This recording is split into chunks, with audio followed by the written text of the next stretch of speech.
Hi grade 9s, we are doing our second system of our revision series. We're going to be looking at the circulatory system. In the last video we looked at the digestive system. So now we'll be focusing on the heart, the blood vessels, blood, and the purposes of the system in the human body.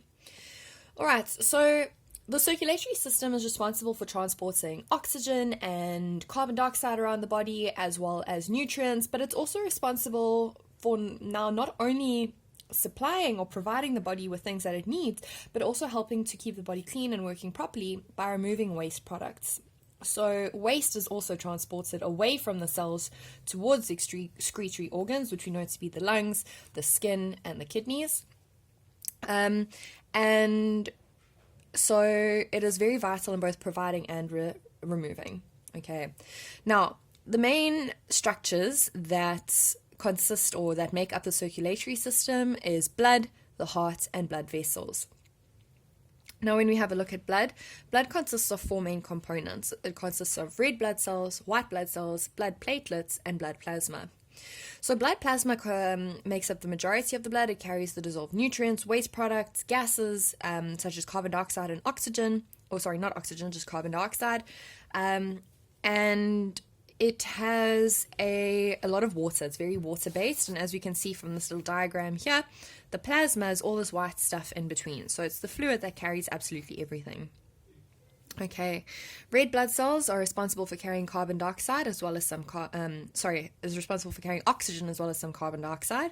White blood cells help to fight off diseases, help to fight off germs and any sorts of foreign bodies or bacteria within the body. And blood platelets are responsible for healing wounds, and they do this by helping with clotting. Okay, so we have the white blood cells, we've got the red blood cells, and we've got the platelets. Now, the heart is made up of a bunch of different little segments and components, and we do need to know these labels. Not only do we need to know the labels, but we need to know how the blood moves throughout the heart. So even though this is the diagram that explains the flow of blood through the heart, I am going to be using this diagram just because I think it is much clearer, much bigger, and with my finger I'll be showing you the movements of the blood through the heart. So we start our process with the superior and inferior vena cava. We remember our vena cavas are our main veins that enter towards the heart. We all know that arteries carry blood away from the heart and veins go towards the heart. So we've got a main artery and a main vein. Those two main veins are the superior and inferior vena cava, so they've got their own little special names.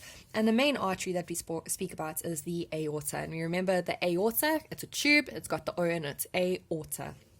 Okay, so the superior vena cava brings in the deoxygenated blood from the top half of the body. Inferior carries the deoxygenated blood from the bottom half of the body, and all this deoxygenated blood enters via the right atrium. Now remember, when we are looking at the heart, even though this is on the left-hand side of the page, when we hold it up against us, if it were in relation to our own bodies, this would be the right-hand side and this would be our left-hand side. So for our purposes, or for purposes of education and clarity, we will always speak about this being the right-hand side, even though it's actually on the left of our page, and we'll always speak about this being the left-hand side, again, even though it's on the right side of the page. So this deoxygenated blood, it enters this area here, and this first chamber that we're going to be speaking about is the right atrium. So the right atrium, it collects all the deoxygenated blood from the body and it pumps it through the tricuspid valve. And remember, the easiest way to remember this, you learn to ride a tricycle before you learn to ride a bicycle. So the tricuspid valve always comes before the bicuspid valve. And what this tricuspid valve is, what it means is it's basically got three little flaps that allows the blood to flow through. And the very amazing thing about this is that this tricuspid valve, it prevents backflow. So once the deoxygenated blood has arrived in the right atrium and moves down into the right ventricle, this V-shaped chamber here that we speak about, the tricuspid valve stops that deoxygenated blood from flowing back into the right atrium and out via the vena cava. So, as I've said, deoxygenated blood then moves from this right atrium down into the right ventricle.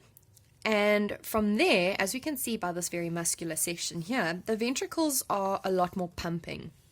So they are a lot more involved with squeezing the blood and making sure it goes elsewhere. Now, the deoxygenated blood only needs to go to the lungs, and it goes to the lungs via these pulmonary arteries here. So the lungs are sitting very close. The lungs sits on either side of the heart like this. So the muscle of the right ventricle does not need to be nearly as thick as the muscle surrounding the left ventricle, which needs to pump blood to the rest of the body. So that's an important feature to notice. So as we know, arteries go away from the heart. So these arteries go towards the lungs, and anything that goes towards the lungs, that has to do with the lungs, we speak about it being pulmonary. So these two tubes here are our pulmonary arteries, and they are responsible for transporting the deoxygenated blood to the lungs. So this deoxygenated blood moves through the heart and out through the pulmonary arteries. It picks up oxygen and it drops off the carbon dioxide in the lungs, and it then comes back into the heart via these pulmonary veins. Now, it's very important to remember that most arteries that travel away from the heart carry oxygenated blood and are normally shown as being red, and most veins carry deoxygenated blood, such as these vena cava, and they are normally denoted as being blue. The only ones that we speak about in our grade 9 syllabus as being different are the pulmonary arteries and the pulmonary veins. So the pulmonary arteries, as it's going away from the heart and towards the lungs, it does not yet have oxygen. So this is the only artery that we talk about that has deoxygenated blood within it. And these veins that go back towards the heart are the only veins which carry oxygenated blood. So the oxygen-rich blood from the lungs travels into the left atrium. So as we can see from this side, it always arrives at the atrium, and it moves down the bicuspid valve, which means it's only got those two flaps that we were talking about. So that bicuspid valve prevents the blood from flowing back into the left atrium, and this oxygenated blood is then pumped out of this left ventricle and to the rest of the body out the aorta. And we can see it's got this very, very, very muscular wall, and this muscular wall is obviously because it needs to pump that blood all the way to the top of your head and to the tips of your toes. So it needs to reach every part of your body. This middle segment here is what we call the septum, and this septum separates the left half from the right half, and it does this so that we do not mix oxygenated blood with deoxygenated blood. That would be completely counterproductive. Surrounding the entire heart is this membrane that we call the pericardium. Remember, cardium is to do with the heart. So very quickly to recap, deoxygenated blood flows in from the body via the inferior and superior vena cava. It enters the right atrium. It flows through the tricuspid valve into the right ventricle. The deoxygenated blood then flows out of the right ventricle towards the lungs via the pulmonary arteries. The blood then drops off the carbon dioxide, picks up the oxygen, travels back into the heart via the pulmonary veins. The oxygen-rich blood now moves into the right atrium, moves down through the bicuspid valve into the left ventricle, the very muscular left ventricle, where the oxygenated blood is then pumped to the rest of the body. So if we have a look at this diagram here, it just shows that flow very simply as it goes through, branching off, back in, and out towards the rest of the body. So quite a simple process there. Now, we talk about blood vessels, and there's three main blood vessels that we speak about. We speak about arteries, we speak about veins, and we speak about capillaries.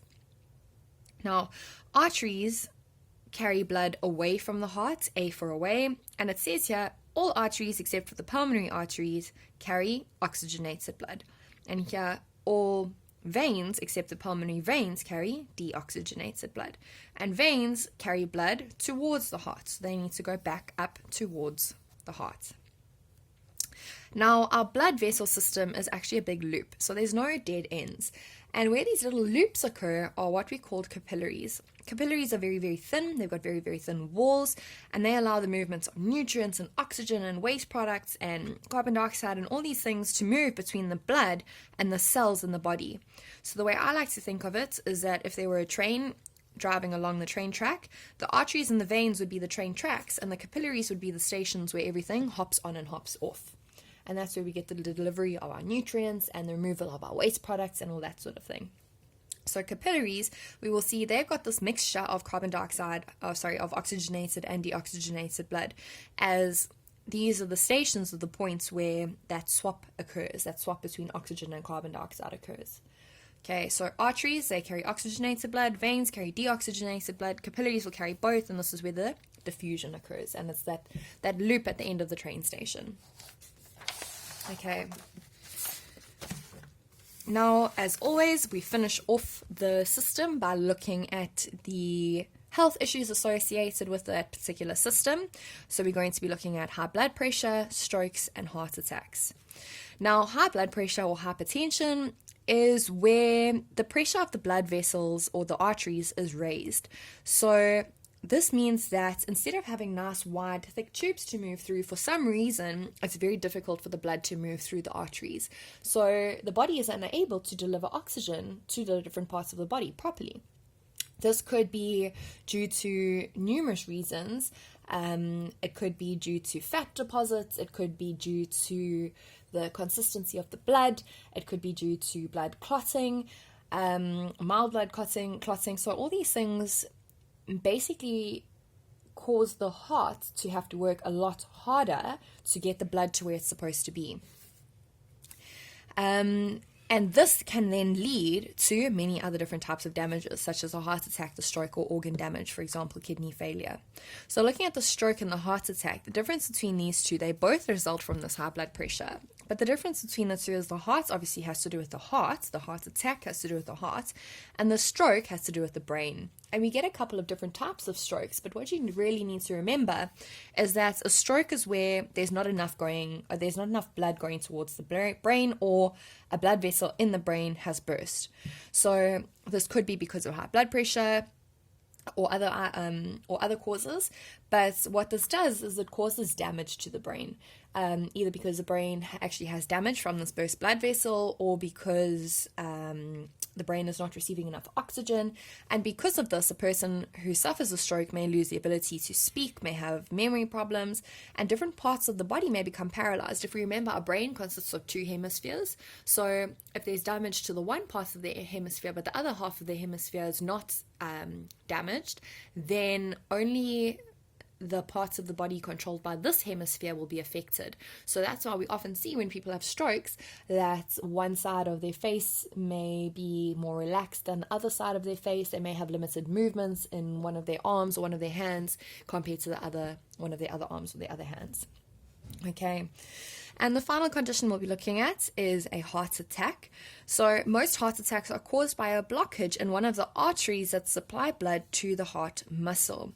Now, we've always spoken about the heart and how the blood moves through the body and how the heart collects the blood and moves and all that sort of thing. But we need to remember that the heart itself is an organ. So in order for this blood to flow through the heart properly, the organ itself needs to function correctly. And in order for that organ itself to function correctly, it needs to get a proper blood supply. So we spoke about that very, very muscular wall. We spoke about this muscular wall here. These muscles are the same as any other muscles in your body. They need blood supply. They need oxygen. So when the blood supply to these actual muscles, so to the muscles surrounding each of the atriums and the ventricles or any of the areas around the heart, if that blood supply is damaged or limited or there's something wrong with it, we get what's called a heart attack. So that portion of the heart does not get sufficient oxygen, which will then result in permanent muscle damage. So some of the risk factors for heart attacks are smoking, obesity, high blood pressure, as we spoke about here, and high cholesterol. Exercising and a healthy diet will help to minimize the risk of a heart attack. Now, they speak about obesity and high cholesterol, and the reason for that is we know from the digestive system that obesity is the increase of body mass, increase of fatty deposits, and this fat could be stored in a number of ways, and what basically happens is it causes these arteries to clog up, so the blood cannot flow through properly. So this is what results in that high blood pressure, and obviously extreme high blood pressure causes a heart attack. Cholesterol, again, is a type of fat storage, and very, very similar, basically clogs up those arteries. Okay, and that briefly is the circulatory system done.